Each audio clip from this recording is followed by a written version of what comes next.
सोमनाथ ज्योतिर्लिंग गुजरात राज्य के पश्चिमी छोर पर जटिल रूप से नक्काशीदार शहद के रंग का सोमनाथ मंदिर माना जाता है कि भारत में 12 पवित्र ज्योतिर्लिंगों में से पहला स्थान आया था। यह एक ऐसा स्थान जहां शिव प्रकाश के एक उग्र स्तंभ के रूप में प्रकट हुए थे। मंदिर कपिला, हिरन और सरस्वती नदियों के संगम पर स्थित है और अब अरब सागर की लहरें उस तट को छूती हैं जिस पर इसका निर्माण किया गया है। इस मंदिर के बारे में एक कथा प्रचलित है और वो कथा यह है कि दक्ष प्रजापति की 27 कन्याएं थीं।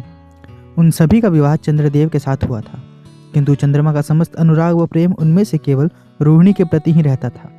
उनके इस कृत्य से दक्ष प्रजापति की अन्य कन्याएं बहुत अप्रसन्न रहती थीं। उन्होंने अपनी यह व्यथा कथा अपने पिता को सुनाई। दक्ष प्रजापति ने इसके लिए चंद्रदेव को अनेक प्रकार से समझाया, किंतु रोहिणी के वशीभूत उनके हृदय पर इसका कोई प्रभाव नहीं पड़ा। अंततः दक्ष ने क्रुद्ध होकर उन्हें क्षयग्रस्त हो जाने का श्राप दे दिया। इस श्राप के कारण चंद्रदेव तत्काल क्षयग्रस्त हो गए।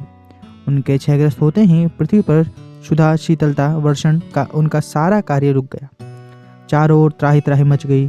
चंद्रमा भी बहुत दुखी और चिंतित थे। उनकी प्रार्थना सुनकर इंद्रादि देवता तथा वशिष्ठ आदि ऋषिगण उनके उद्धार के लिए पितामह ब्रह्मा जी के पास गए। सारी बातों को सुनकर ब्रह्मा जी ने कहा, चंद्रमा अपने शाप विमोचन के लिए अन्य देवों के साथ पवित्र प्रभास क्षेत्र में जाकर मृत्युंजय भगवान शिव की आराधना करें। उनकी कृपा से अवश्य ही इनके श्राप नष्ट हो जाएगा और ये रोग मुक्त हो जाएंगे।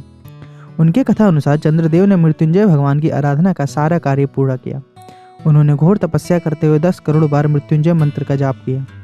इससे प्रसन्न होकर मृत्युंजय भगवान शिव ने उन्हें अमरत्व का वर प्रदान किया। उन्होंने कहा, चंद्रदेव तुम शोक ना करो, मेरे वर से तुम्हारा शाप मोचन तो होगा ही साथ प्रजापति दक्ष के वचनों की रक्षा भी हो जाएगी। कृष्ण पक्ष में प्रतिदिन तुम्हारी एक एक कला क्षीण होगी, किंतु पुनः शुक्ल पक्ष में उसी क्रम से तुम्हारी एक एक कला बढ़ा जाया करेगी। इस प्रकार प्रत्येक पूर्णिमा को तुम्हें पूर्ण चंद्रत्व प्राप्त होता रहेगा। चंद्रमा को मिलने वाले इस वरदान से सारे लोगों के प्राणी प्रसन्न हो उठे।